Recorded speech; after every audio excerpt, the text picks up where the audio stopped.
Welcome to another episode of FPOG, Financial Planning for Oil and Gas Professionals. On this week's podcast, we're going to do something that we've done once recently before. We're going to interview Jared. Jared's going to tell us about who he is, what his life story has looked like, and how he has arrived as an equity partner at Brownlee Wealth Management, and what he thinks about personal matters and the financial planning industry in general. Jared, how are we doing today? Good, Justin. I'm not gonna lie, it felt a little weird not doing the intro, but I'm looking forward to our conversation. It's gonna be a lot of fun. It felt weird for me to do the intro, so I think we made it, and we'll see how it goes. Normally, I'm not asking a whole lot of questions, and so I'm hoping to be a good question asker today. Awesome. Well, looking forward to it. Fire away, man. All right. So first things first, let's just cover some of the basics. Where exactly are you from? That's a tough question. So I was born and raised in Southern California in a small beach town, El Segundo, which means the second. Our Chevron people may know that name of that town because the second is actually the second oil refinery in the state of California. So it was a big Chevron town, grew up there. Spent a lot of my formative years there by the beach, which was a fun place to grow up. And then going into my junior year of high school, we moved to Memphis, Tennessee.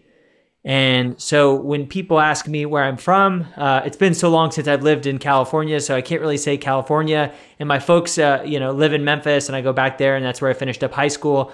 But also, I didn't live there that long, so a little bit of California with the side of Memphis, and I realized those two are very different in terms of culture, experience. So a little bit of both of those. Very cool. And we are going to touch on the California upbringing for a little bit, but before we go there, tell us a little bit more just about what was your family like growing up? Yeah, my family was weird, and in like the best way. We loved to do, like, we were big on experiences. We would travel a lot. My family has a farm in Honduras that I've been going to since I was 6 months old. So the first time I went out of the country, I was 6 months old, and lots of random trips to Colorado to go snowboarding. Went to Europe a few times in middle school. We have family all throughout the U.S., so a lot of time spent on a plane or in a car traveling to go visit people. So we were kind of just shooting from the hip a little bit, and we loved making experiences and just kind of getting out of our comfort zone and just enjoying different people and different cultures and things like that. So it was really kind of rambunctious. And there were three of us, and I was the oldest of three, and I have a younger sister and a younger brother. And so, yeah, a lot of time together, but also a lot of time just kind of traveling out and about. And how would you say, we've talked about this a little bit because we've shared this on the podcast, that we've thought through a lot of different moving decisions with children. So what are your thoughts on that? What are your thoughts on having children in doing cross-country moves?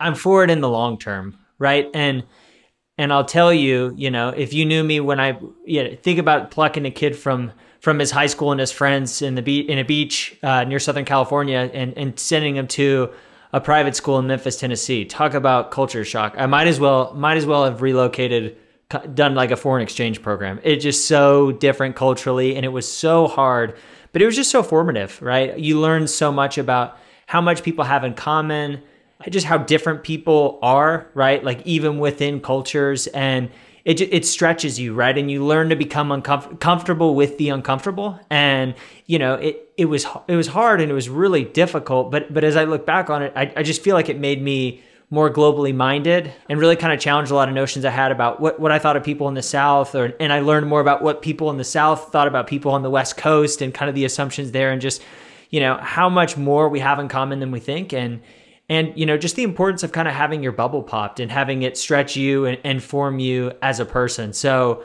hindsight is 2020, but at the time it was really hard and it wasn't enjoyable, but getting to experience different cultures, and then also going from a public school to a private school, just having the spectrum, right? Because I don't think one's necessarily better than the other. There's pros and cons with each. So just getting to experience both, makes you a more objective person. Of course, we're human, so we're all kind of internally biased based on our experiences, but getting a broader set of experience kind of creates empathy for a lot of people that are different than you. So I would recommend it. It's tough at the time, but for me, I think it was a good thing long term. Very cool. Before we move on, I want to ask this so I don't forget it. I know this story, but this is a just really fascinating, interesting deal. I know growing up in California, you were in very close proximity to one of the most interesting people in the world. So I'd love for you to just quickly tell the story of that happening, who that is, and how that came about. So I had a good friend growing up named Noah, and he wanted to start his own TV show. And so we would just kind of, being middle school kids, just had a video camera, would record some stuff. But there was a famous, or I guess not at the time that famous, because this was, mid 2000s, right? So way before. But he was the president. He owned a company. Wow, so he really was not famous yet. Yeah, So he owned a company called SpaceX, and the person we're talking about is Elon Musk. And SpaceX's headquarters at one point was in the town I grew up in, El Segundo, and the SpaceX's office was pretty much across the street. So every time on our way home from school, we would see if his McLaren was out there, if he was getting out there or into it. And one day, sure enough, he was outside. So we ran over and we talked to him a little bit. And I wasn't the interviewer, I was the person recording, but Noah just asked him a couple questions about, what it was like to have a McLaren, having no idea that it was in fact Elon Musk and the things that he would go on to do. It was just the guy with the really cool car that, seemed like a good person to interview in our small town. That's incredible. I think that's probably just before Iron Man, the first Iron Man was released too, which is, obviously kind of loosely based off of his life. Yeah. Just a lot of funny things like that in Southern California, right? I didn't have a ton of celebrity sightings, but yeah, that is a kind of funny little quirk and claim to fame.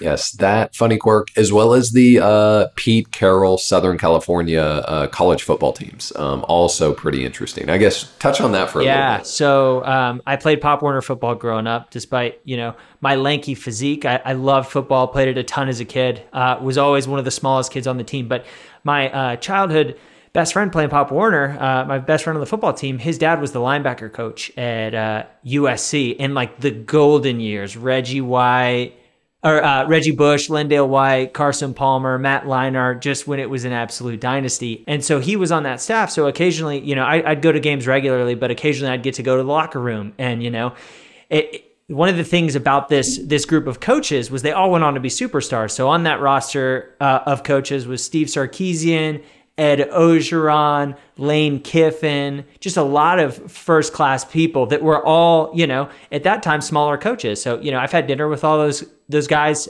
Had no idea at the time. It was just, my friend's dad's friends, right? And so, I'd be over at his house regularly and got to know them a little bit. And so just kind of a random little thing. But yeah, it was a great time to be a USC football fan, that's for sure. And some cool experiences in the locker room and at Rose Bowls and stuff like that. I mean, that's incredible because obviously those USC teams were some of the greatest teams ever. But I also wish that you would have been older when this happened so that you could have just almost gotten more info and shared more about who is Ed Orgeron, who is Lane Kiffin. I mean, those are probably two of the most interesting college football coaches in the country. So very, very cool. Yeah. And it's funny because I got my good football team years early on, right? So I extrapolated and thought that was what it was like to be a football fan. And then I went to Arkansas for college, and it's been a world of hurt, for the last 10 or so years, but things are looking up. So yeah, it was a lot more fun as a kid, a lot more to root for early on in my football life. Absolutely. We will move on to more pressing matters, but the last thing I'll say is the only institution to beat Pete Carroll's USC dynasty twice was Bill Snyder at Kansas State. I was at one of those games in 2002, so pretty neat factoid for all of our listeners that care about that. But let's move on. Jared, tell us about what was your first money memory? Yeah, so my first money memory was just kind of, right, I talked about my family being very experiential in their spending. It was just, we spent money differently than a lot of families, right? In terms of growing up in Southern California was even expensive back then, right? So we didn't have a lot of material things. Like I remember Christmas being lighter for me than all of my friends. And I just don't remember having a ton of stuff. And like if I wanted a new surfboard or a new skateboard, I had to work for it. And I was on a slower upgrade cycle than all my friends. And right? Like had to do chores and like find ways to make money. So like there was just, we spent money very differently. And it was kind of like not like a source of shame. It just felt weird, right? Like when people just spent money in a way that was different, they bought a lot more things, but a lot of them didn't do a lot of the things that I did growing up, right? So it was kind of it was just less conventional. And I found that to be uncomfortable, but like, you know, kind of like with most things in life, I'm extremely grateful for it. And I feel like that's impacted me in the way that I've spent. But I just remember there being a disconnect and feeling kind of different with how we allocated money. Absolutely. And what are some of the practical things that you want your family to look like financially and along those lines? I think experientially, right? Like I love the focus on experiences, like using money as a tool to cultivate that and not stuff, but like really unique experiences. I loved that in my family, right? And I'm really grateful for that. And I think like one of the things that like I would change was like a lot of the times if there wasn't something that was valuable enough to us, the verbiage used was like, hey, we can't afford that, which actually wasn't true. It was just, hey, here's our priorities. And because these are our priorities, these are not our priorities, right? So like I may have just communicated that in a different way. So if I could change one thing, that would kind of be the thing that I changed. But I love the experiential. And then my parents have just always been incredibly generous people, not just with their money, but with their time and their resources and their energy and their professional expertise. So really kind of continuing to cultivate that generosity and open-handedness are some principles and some things that they did really well that I want to continue to do with our family. Absolutely. That's very cool. And that's such an interesting topic, the idea of how do you handle whether to make a purchase or not? Because the decision is easy, and specifically with family and money. The decision in communicating to children is really easy if the answer is we can't afford it. But something we've talked about even this week, and we're going to be talking about this in the coming months, is the relational side of estate planning. And you don't need to be a founder of a $100 million company for your children to inherit a life-changing amount of money. Even just something happening and your children inheriting $1 million. Well, that's a big event because in the past, it's easy to say, well, we can't afford that. But what if the answer is actually, well, we can't afford that, but does it line up with our values? Does it line up with our life mission? Stuff like that. So very, very interesting. I'd love to hear a little bit specifically about how did you get into financial planning? What has your path been professionally? Yeah, that's a great question because like with most things in life, it's very nonlinear, right? So I went into college not really knowing what I wanted to do. And I ended up studying finance, almost like a career hedge, right? I didn't know what I wanted to do. So I figured if I got something more technical like finance or accounting, and then I did sales and marketing, that would be an easier transition than going from sales and marketing to accounting or finance. So really the reason I pursued it was because more doors remained open, or I feel like that kept more doors open in the future. And actually my first job out of college was really what got me energized about the profession. There was a small investment advisory firm up in Northwest Arkansas where University of Arkansas was. And the owner of the firm had just bought out his business partner. And he was just, he had been in business for a few years, but really was going to build the business from the ground up and had a lot of opportunity. And it was rare because most financial planning jobs are very sales centric and you just get a commission. But I was basically communicated, hey, I have a good flow of leads coming in. We're doing a lot of executive comp planning with Walmart, which is the big company up here. I just need somebody to kind of help me with financial planning capacity and investment management. And so, as I look back on it, I think I really took the job because I was really excited about the idea of like learning how to run a business. And this was a fun environment to do that in. And that's exactly what I did. I learned a ton about financial planning as a profession, investment management, compliance. There was just two of us. So I was doing a little bit of everything. And so that job presented itself. I just found it on a job board and applied. And I started working part-time before I graduated. And I said, hey, yeah, this is interesting. This is kind of fun. Let's give it a go and see where it takes us. But I think I was more excited looking back on it about the entrepreneurial piece, more so than the financial planning piece. But as I got exposure to the profession and learned about the value that planning could add, I was kind of taken away. And I really believed in this idea of helping people kind of steward their capital to live meaningful lives and to accomplish the things they want to accomplish. So it gets right at the intersection of, hey, it's intellectually stimulating. There's numbers, there's tax, there's some complexity there, but also it's highly relational, right? And the product isn't a good, it's a service and it's a relationship, and kind of translating all of that intellectual information into something that's digestible and actionable and connected to the end client's goals. Scratches kind of both of those quantitative and qualitative components. So I didn't, know I was going to enjoy it, but that was my first job out of school, and I've kind of stayed in this profession ever since. Very cool. And a lot of our listeners probably don't know this because you have no reason to get into the weeds of financial planning as a profession. But Jared's really become a thought leader on the industry, and you've done several different podcasts about the future of financial planning in different avenues on where that's headed. So I'd love to just hear some of your thoughts. Financial planning as a career, as an industry, where is it going in the next 5-10 years, and what are the most exciting things that are happening? Yeah, I think a lot of the changes in financial planning as a profession are happening all throughout, like just a lot of service-based industries as a profession, right? I think the acceleration of remote work is huge, right? And having a talent pool that's not geographically confined, it just creates this game to where you can really kind of source up the absolute best talent, regardless of how small your job market is. So I think that's one of the big trends that I think is happening. I also think, right, specialization is going to continue to happen, right? Because in financial planning, if you think about trying to win clients, if you're writing about Roth IRAs, you're competing with all the biggest firms in the world, right? But if you're writing about Chevron's specific plan, right, or the pension,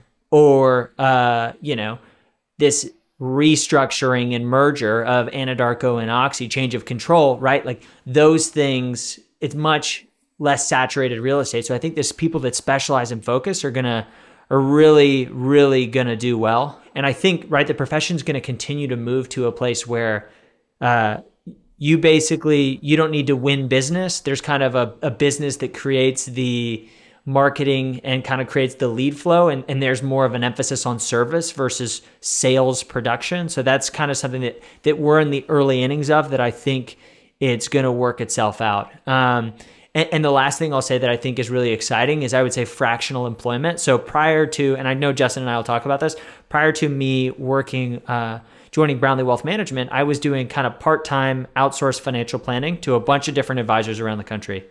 And one of the reasons I think that's so cool is because it allows career changers or people that are, new parents, or anyone who doesn't have a full 40 hours to give, to kind of work in some capacity. So I think fractional work or if an advisor needs help, but they don't necessarily have 160 hours of work a month, right? They can kind of pay you what they can for maybe a quarter of your time, and you can find several other advisors to kind of fill those gaps. So I think the idea of fractional work, especially for small independent wealth management firms, is going to be really valuable, right? Because it's scary going from 1 employee to 2 employees. That's a 100% increase in workforce. So having a way you can hire somebody in a part-time virtual capacity to kind of just help you not go crazy or not burn out, right? I think that's going to be something that's huge that really changes over the coming years. And I think this isn't financial planning profession specific, but some of these trends are also existing in other parts of the service economy as well. Yeah, very cool. Let's take something that you hinted on, and let's go further into specifically your role here at Brownlee Wealth Management. What brought you here? What did that look like? And why are you here? So like I said, I've been working in the financial planning profession my whole career. Most recently, it was doing consulting and outsourced financial planning. So doing, plan development and for a set of advisors. And so one of the things that I didn't like about that is that was an hourly engagement, right? So there's an equation where the only way to make more money is to work more. And there was no enterprise value in my business. So I kind of felt like I was spinning my wheels.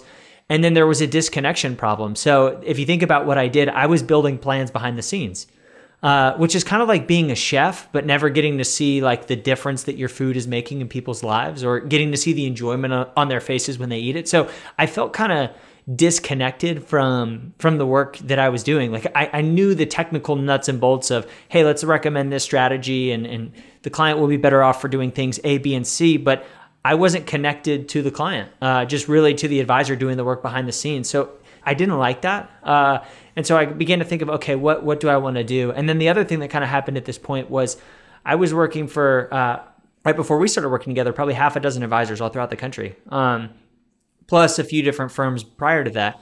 And over time, you get a really, really good base of knowledge and experience to say, okay, if I were to do this myself, what would I want it to look like, right? You have a good sample size of firms and you could kind of cherry pick, hey, I like this. I don't like this. I might do this a little bit differently. I think this advisor did this really well. So I built up kind of a good base of experience to where I could kind of contemplate, okay, what would this look like in applying it to a firm? And what kind of firm would I be excited to work for? Because I feel like my entrepreneurial background led me to a spot where I eventually wanted to be a firm owner, but I didn't have the experience or the chops or, quite frankly, the resources in my bank account to make that happen. So I just, I committed to learning and working with a bunch of different advisors really accelerated that. And then, which ultimately, led me to Justin, right? And it's funny because if you think about how our relationship started, I was checking up on him. I heard he had started his own firm and I was like, sounds like a prospect for my consulting outsourced planning business. Would love to kind of check in and see how he's doing. And every time I talk to him is really good conversation, kind of thinking strategically about what he was up to and how he was serving clients and the things he was running into and the success he was having. And I was really excited. And I feel like Justin and I have really complementary skills. Justin's really great at 10,000 foot thinking, okay, how do we build dominance in marketing? How do we create content that's really meaningful? How do we build a sales process that really engages people? And I love the more technical operations. Okay, what software tools do we use? How do we manage portfolios? How do we build infrastructure and a process? And so we would just have really long conversations about that. And I got excited about what he was building. And he approached me about potentially partnering together. And it was a great opportunity to kind of take all of the things I've been learning throughout my career and really apply it in a business model I'm excited and passionate about, and a demographic I'm excited to serve. And then kind of having a partner with shared values and complementary skills. We both have very high expectations of what it means to, be comprehensive planners, provide great service, add value across the portfolio management process. All of those things, we kind of have those North Stars in how we're thinking about building a business, and with the focus being on service and making sure that fees are fair and really making it a great, unbelievable value for people in our sweet spot and doubling down on serving them well. So there was this alignment there, but also some differences in terms of personalities that kind of made it a natural fit. Yeah, it's pretty amazing how many different changes have happened. And, we're talking about our business and our industry, but it certainly is applicable to every industry.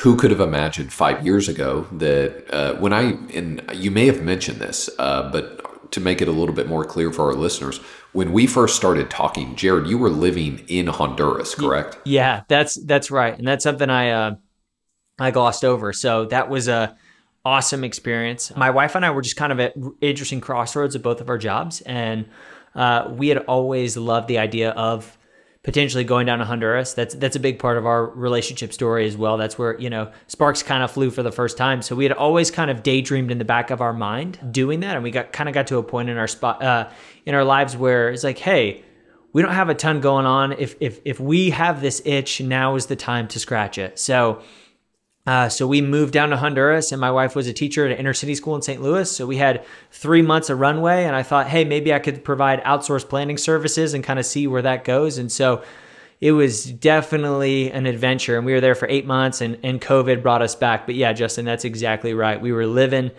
in Honduras in a small little town of Trujillo, which is off the northern coast right by the beach. Yeah, that really is incredible. Some of the biggest changes that just really stick out in our industry, but in every industry, is the ability to just ask the question, what is the optimal hire for the role that we're looking for?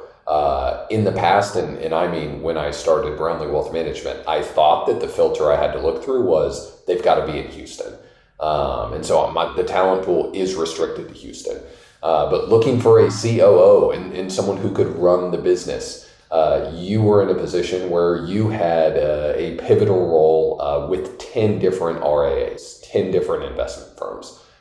So that type of experience is very unique, especially because our industry, if we just go back 5-10 years, was almost entirely sales driven.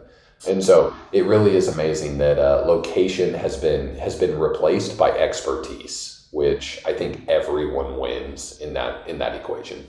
Yeah, and it's interesting because like a lot of people, when they look for someone, they look for someone with industry experience. But the problem is, like, historically what that has meant is somebody like in a sales centric role who does really one part of the business, right? They just do the sales or the implementation or the client meetings, and then all the operational, all the compliance, all the portfolio management, all of the technology, right? Like they just get to defer to the home office and have them figure it out. So like, but with a smaller boutique firm, you have more control over that, but you have more of a responsibility to kind of pick that. So it's interesting because you and I have had conversations where, hiring somebody with industry experience doesn't really help sometimes if their experience is with a big firm doing one piece of the business, because, our firm's so small and everybody has their hands in everything. So it's interesting, how that came to be.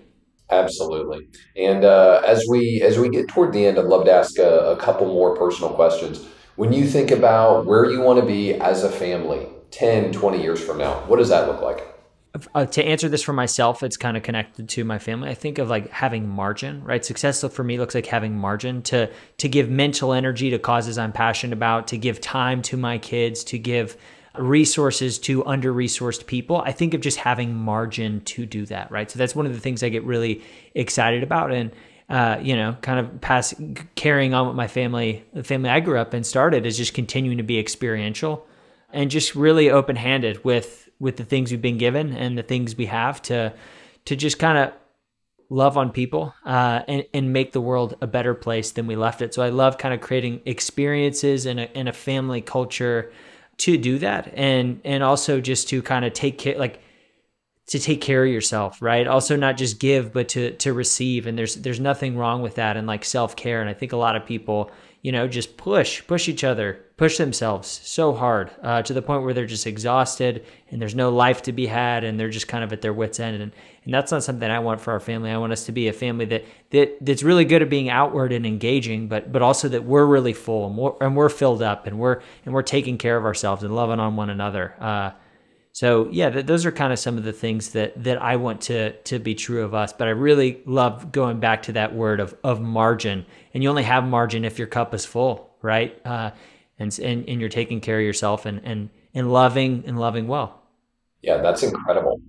We've never talked about that idea, and I wasn't planning on this, but that is an incredible metric of financial and life success. So financial success, is it, having $5 million or $35 million? Well, maybe it's neither. Maybe it's having margin. I love that thought. Yeah, because I mean that's right. Wealth is kind of that idea. But the problem with wealth is we think of it in the dimension of having more, but there's also another component of needing less. And that doesn't mean you should kind of like inflict this, have suboptimal living conditions. It's just, what do you need and what do you have? And, if you work on having more and needing less, there's really two ways you're kind of pulling on that to create margin. But yeah, it's just such a good idea, and something I've really been chewing on and trying to build towards as I think about the future.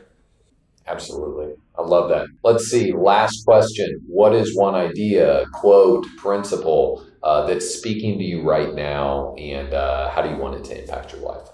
I think for me, the idea that's really kind of become front and center for me is commitment. And what I mean by that is like I'm approaching 30, right? So I'm in my late 20s. So I've a lot of this season, the prior years, has been exploration, right? Different careers, different firms. My wife's just recently is finishing up grad school. We've lived in Honduras, St. Louis, Memphis, Fayetteville, Bentonville since we've been married. So there's been a lot of kind of exploration and just learning and going on a journey. And so we've just kind of been doing a little bit of everything, which has been good. But I think this next season is we've been saying yes to a lot of different things, but I think this season is more marked by us learning to say no. Now that we have clarity of, okay, what do we want as a family? Who do we want to spend more time with? What are we building towards? What gets us closer to that goal? What doesn't get us closer to that goal? Kind of finding out, okay, what are our big rocks? And then just being ruthless and saying yes to those, and then being okay with just kind of releasing everything else. So I feel like just based on kind of the where we're at, as things get into focus for us, I would say just really doubling down on those and just kind of continuing to clarify and sharpen what those are and committing to those things.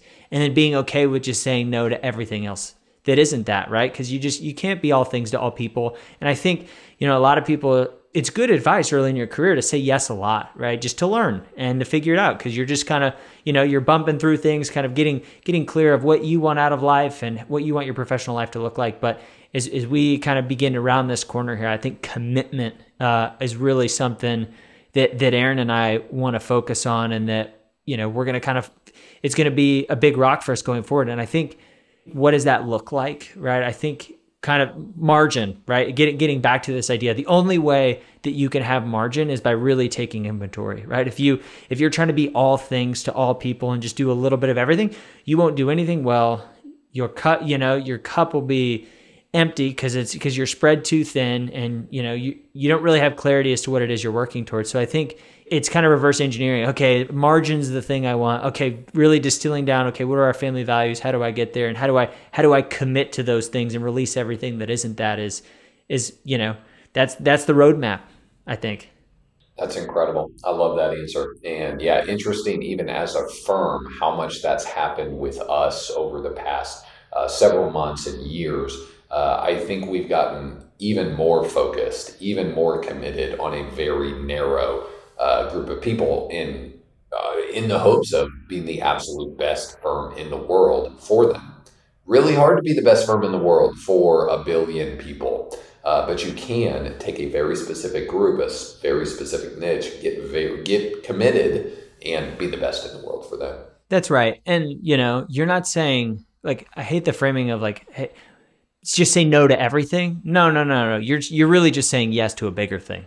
And yes to something that you're really excited about, have a lot of inertia and energy towards. So, we can't be all things to all people, right? If someone who is a franchisee and they come to us and they have a bunch of franchises, we'll probably refer that business out. I think we could add value, but the question is, are we in our sweet spot doing our best work for a client that, we really know how to serve best, right? And so I think you're exactly right. So I think it's funny that there's the parallels, that those things are kind of happen personally and with us as the business, as we, get our wings beneath us and get clarity and even more laser focus as to what the coming years look like. It's exciting.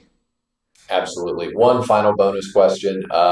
We'll leave LA out of this. Memphis, Texas, who has the better barbecue?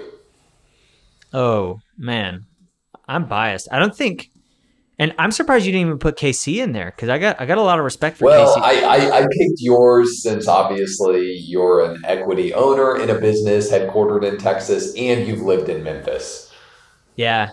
I would say Memphis because I know it better. Here's the thing: I like dry rub, and I like pork, and I like ribs, and like Memphis does those things pretty well. And like dry rub, there's, just like the way they prep the meat is just so thoughtful. And like you can have a little barbecue sauce on it, but it doesn't need to hide behind the barbecue sauce. And there's just there's also a sentiment piece too, of like so many dives where it's just like, you're not going for the aesthetic or like the critical acclaim, but man, you're in a not so great part of town, but it's just kind of a hole in the wall joint that's just so much soul and grit, just like the city of Memphis. So there's no way to take that bias out of it. But I love me some Memphis barbecue. But I will say Texas has some great barbecue, and I'm hoping that every time I'm in town, you're committed to proving me wrong, because I've enjoyed the places we've had. They've been lights out, and Texas definitely does brisket better, and brisket's probably my favorite meat, but Memphis has the edge. I gotta rep the 901 for sure. And I think most of our listeners know this. Jared, you're located in Northwest Arkansas, so Fayetteville, Bentonville. The #1 barbecue place in Northwest Arkansas is essentially a Central Texas barbecue place, Wright's Barbecue. If you're ever in Fayetteville or Bentonville, definitely worth checking out. Give it a shake. Well, thank you for interviewing me, Justin. I appreciate getting to be in the passenger seat this time. Absolutely. Until next time, we will see you later.